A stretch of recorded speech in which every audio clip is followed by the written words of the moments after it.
everyone. I am going to read a little snippet from my novel, Eleventh Hour Chronicle. And this is a section on when I was in a toxic relationship. I was crying out to God for Him to rescue me from it. And instead of me using my senses and using everything that I knew or the facts that were put before me, I wanted God to come and rescue me. But some things we have to make decisions for ourselves and make moves. So I'm going to read a snippet out of my book. I was tired of asking God for the same thing. It had become redundant and seemed as if He stuck both fingers in His ears and was ignoring me.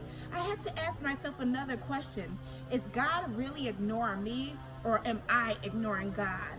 God had already laid out on the table all that I needed to see about my husband's dishonesty, and it was up to me with the facts He put before me to make an intelligent decision that was best for my son and me.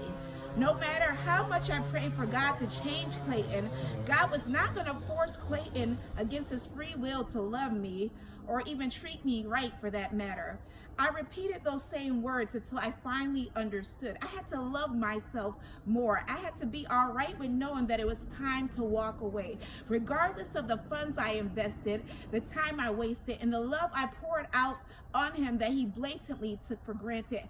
I had to be okay with even knowing that if I left him today and the next day he miraculously became this perfect husband or rose to stardom in his singing or preaching career, that I would be okay, that I wouldn't lose my mind because of all I had invested in him.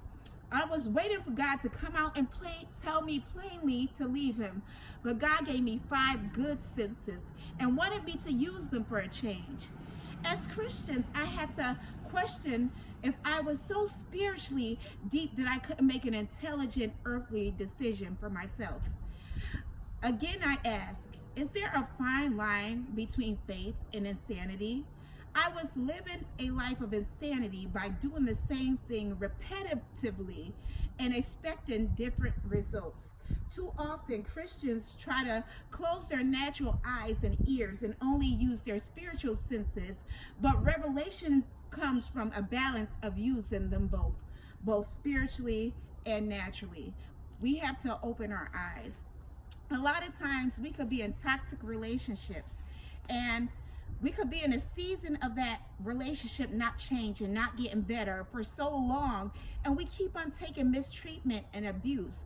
But there comes a time where we have to stop praying about the thing and use our good senses that God had given us. You know, God made us holistic beings, mind, body, and spirit. So revelation comes from a balance of us using them both. We have to realize that when we're in a toxic relationship, it constantly takes away from us. And God wants us to be whole, mind, body, and spirit. So we have to make a decision to make moves if you see that the relationship is not moving forward or you're constantly being mistreated or abused. We have to be wise in our decisions because our life or our future depends on it.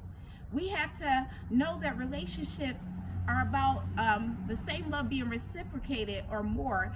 And if we're constantly giving out and not getting anything in return, then it is actually depleting us. So whether you're a Christian or whether this message is really for anybody. If you're in a bad toxic relationship and you're not moving forward, or the person's not trying to change, you have to initiate a change and make moves on your own, because change often doesn't happen until we initiate a change. So that's just food for thought. If you're in a toxic relationship and you need to move forward, sometimes you have to be the one to make the change. God is not going to come down from heaven and do it for you.